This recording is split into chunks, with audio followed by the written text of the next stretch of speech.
इस वीडियो में आज से ओपन होने वाले दो एसएमई आईपीओ के बारे में बात करेंगे। एक है विंसोल इंजीनियर्स का आईपीओ और दूसरा है रिफैक्टरी शिप्स का आईपीओ।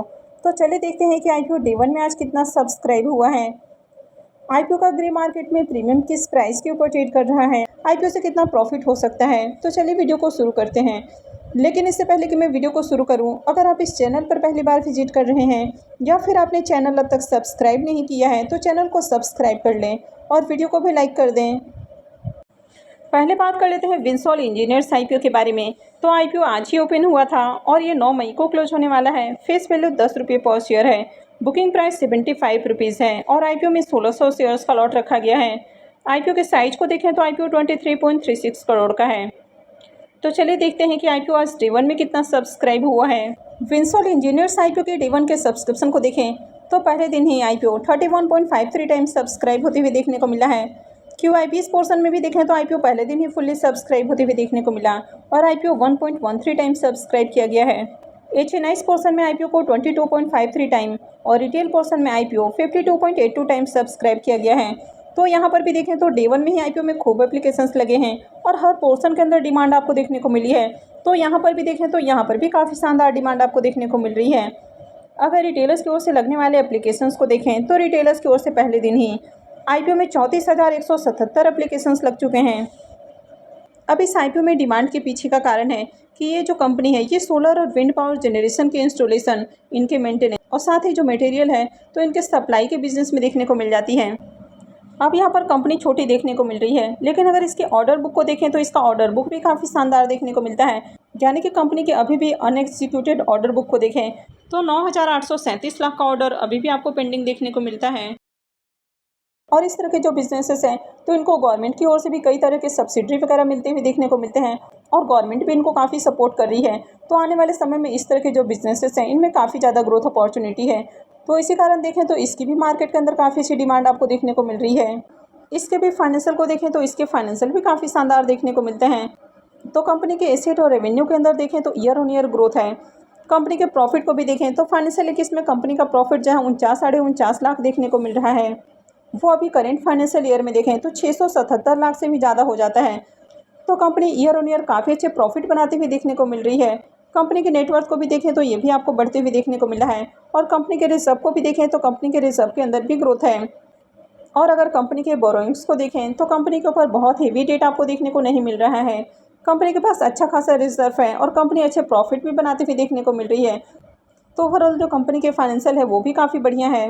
विंसोल इंजीनियर्स के अगर प्रीमियम को देखें तो मॉर्निंग में जहां इसका प्रीमियम 125 रुपये के ऊपर ट्रेड कर रहा था वो अभी देखें तो 130 रुपये के ऊपर जा पहुंचा है और आईपीओ में 1600 शेयर्स का लॉट है। इसका मतलब है कि आईपीओ से 2,08,000 रुपये का प्रॉफिट हो सकता है। इसके प्रीमियम को देखें तो इसका प्रीमियम 173% के ऊपर ट्रेड कर रहा है। तो जिस तरह इसके प्रीमियम के अंदर लगातार उछाल देखने को मिल रहा है तो आईपीओ लिस्टिंग के साथ ही पैसे को 3 गुना करने वाला है। तो अगर आपने इस आईपीओ में अब तक अप्लाई नहीं किया है तो इस आईपीओ में अप्लाई किया जा सकता है। हालांकि एसएमई आईपीओ थोड़े रिस्की होते हैं तो आपको हमेशा अप्लाई करने से पहले अपने रिस्क रिवॉर्ड को जरूर कैलकुलेट करना है और उसके बाद ही कहीं भी इन्वेस्टमेंट करनी है। तो ओवरऑल जिस तरह इस आईपीओ में डिमांड आपको देखने को मिल रही है तो आईपीओ लिस्टिंग के साथ ही पैसे को 3 गुना या उससे भी ज़्यादा करके दे सकता है। तो इस आईपीओ में डेफिनेटली अप्लाई किया जा सकता है। और आज से ओपन होने वाला दूसरा आईपीओ है रिफैक्टरी शिप्स का आईपीओ। तो आईपीओ 6 मई यानी कि आज ही ओपन हुआ है और ये 9 मई को क्लोज होने वाला है। फेस वैल्यू 10 रुपये पर शेयर है। बुकिंग प्राइस 31 रुपये है और आईपीओ में 4,000 शेयर्स का लॉट है। आईपीओ के साइज को देखें तो आईपीओ 18.60 करोड़ का है और पूरा का पूरा फ्रेश इशू का आईपीओ है। तो चलिए इसके भी डे वन के सब्सक्रिप्शन को देख लेते हैं कि डे वन में आईपीओ कितना सब्सक्राइब हुआ है। रिफैक्टरी शिप्स आईपीओ के सब्सक्रिप्शन फिगर को देखें तो आईपीओ डे वन में 4.75 टाइम्स सब्सक्राइब होते हुए देखने को मिला है। यहाँ पर QIB पोर्शन में आईपीओ को मात्र 0.01 टाइम सब्सक्राइब किया गया है। तो QIB की ओर से देखें तो बहुत ही कम शेयर्स के लिए बिडिंग आती हुई देखने को मिली है, यानी कि मात्र 16,000 शेयर्स के लिए अब तक बिडिंग लगी है। वहीं पर HNI की ओर से देखें तो आईपीओ को 2.71 टाइम सब्सक्राइब किया गया है और रिटेल पोर्शन में आईपीओ 8.35 टाइम सब्सक्राइब होते हुए देखने को मिला है। तो यहाँ पर भी देखें तो अच्छी डिमांड आपको देखने को मिली है। हालांकि बम्पर डिमांड आपको देखने को नहीं मिल रही है, फिर भी देखें तो आईपीओ में ठीक ठाक एप्लीकेशंस लगते हुए देखने को मिले हैं। अब तक रिटेलर्स की ओर से आईपीओ में 4,165 एप्लीकेशंस लग चुके हैं। तो रिफैक्ट्री स्टेप्स की अगर बिजनेस की बात करें तो ये कंपनी काफ़ी अलग अलग तरह के ब्रिक्स, कास्टेबल्स, हाई एल्यूमिनियम कैटलिस्ट और सेरेमिक बॉल्स बनाने का काम करती है, यानी कि इनकी मैन्युफैक्चरर है। तो ये भी बिजनेस सेगमेंट हाईली कॉम्पिटिटिव है, यानी कि इस तरह की मार्केट के अंदर बहुत सारी कंपनियां आपको देखने को मिल जाती हैं, यानी कि अनलिस्टेड मार्केट में भी कई सारी कंपनियां इस तरह का काम करते हुए देखने को मिलती हैं। इस कंपनी के फाइनेंशियल को देखें तो कंपनी के एसेट और रेवेन्यू के अंदर आपको ईयर ऑन ईयर ग्रोथ देखने को मिली है। कंपनी के प्रॉफिट को भी देखें तो फाइनेंशियल इसमें कंपनी का प्रॉफिट जहां 156 लाख देखने को मिला है, वो अभी करंट फाइनेंशियल ईयर्स में देखें तो 156 लाख से 307 लाख हो जाता है, यानी कि ऑलमोस्ट इसके प्रॉफिट आपको डबल होते हुए देखने को मिले हैं। अगर आप फाइनेंशियल 24 के प्रॉफिट को देखें तो ये मात्र 3 क्वार्टर का आपको प्रॉफिट देखने को मिल रहा है। वैसे फाइनेंशियल 23 के पीरियड में देखें तो कंपनी के प्रॉफिट आपको डाउन देखने को मिले हैं, लेकिन 2024 में देखें तो फिर से प्रॉफिट में काफ़ी शानदार उछाल आपको देखने को मिल रहा है, यानी कि 4 सालों में देखें तो कंपनी के प्रॉफिट आपको डबल होते हुए देखने को मिले हैं।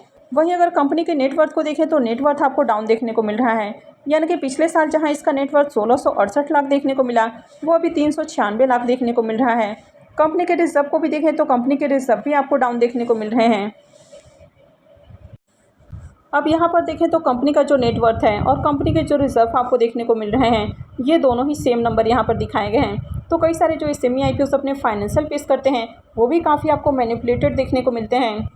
अब यहाँ पर कंपनी के अगर बोरोइंग्स की बात करें तो कंपनी के जो बोरोइंग्स हैं वो काफ़ी हेवी आपको देखने को मिल रहे हैं, यानी कि 23 करोड़ से ज़्यादा कंपनी के ऊपर आपको कर्ज देखने को मिल जाता है।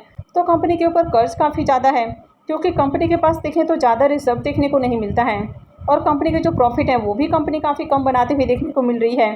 तो कंपनी के ऊपर डेट काफ़ी हेवी देखने को मिल जाता है। तो ओवरऑल इसके अगर फाइनेंशियल को देखें तो कंपनी के फाइनेंशियल ज़्यादा अट्रैक्टिव देखने को नहीं मिल रहे हैं। इसके भी ग्रे मार्केट प्रीमियम को देखें तो इसके प्रीमियम के अंदर भी उछाल देखने को मिल रहा है। तो मॉर्निंग में जहां प्रीमियम 11 रुपये के ऊपर ट्रेड कर रहा था, वो अभी 13 रुपये के ऊपर देखने को मिल रहा है, और आईपीओ में 4000 शेयर्स का लॉट है। इसका मतलब है कि आईपीओ से करीब 52,000 रुपये का प्रॉफिट हो सकता है। इसके प्रीमियम को देखें तो इसका प्रीमियम 42% के अराउंड आपको देखने को मिल रहा है। तो प्रीमियम को देखें तो प्रीमियम आपको बढ़िया प्राइस के ऊपर देखने को मिल रहा है। आईपीओ में डे 1 में देखें तो सब्सक्रिप्शन भी आपको ठीक ठाक आते हुए देखने को मिले हैं। हालांकि बहुत हाई डिमांड आपको देखने को नहीं मिली है, लेकिन फिर भी एप्लीकेशंस बढ़िया देखने को मिले हैं। तो ओवरऑल यहाँ पर भी डिमांड आपको आती हुई देखने को मिल रही है, क्योंकि प्रीमियम देखें तो प्रीमियम आपको थोड़े अट्रैक्टिव प्राइस के ऊपर देखने को मिल रहे हैं, तो इसके कारण यहाँ पर भी डिमांड है। लेकिन इस कंपनी के बारे में भी बात करें तो कंपनी का बिजनेस हाईली कॉम्पिटिटिव देखने को मिलता है। कंपनी के फाइनेंशियल ज़्यादा अट्रैक्टिव नहीं है, और आईपीओ भी काफ़ी ओवर वैल्यूड प्राइस के ऊपर आते हुए देखने को मिला है। तो इसमें आपको कल अप्लाई नहीं करना है। अगर आगे डिमांड बनी रहती है तो इसमें लास्ट अप्लाई करने के बारे में डिसीजन लेना है। तो आई होप कि आपको जानकारी अच्छी लगी होगी। तो अगर आपने वीडियो को अब तक लाइक नहीं किया है तो वीडियो को लाइक कर दें, और चैनल को भी सब्सक्राइब करके रखें। और वीडियो को अंत तक देखने के लिए आप सबका बहुत बहुत धन्यवाद।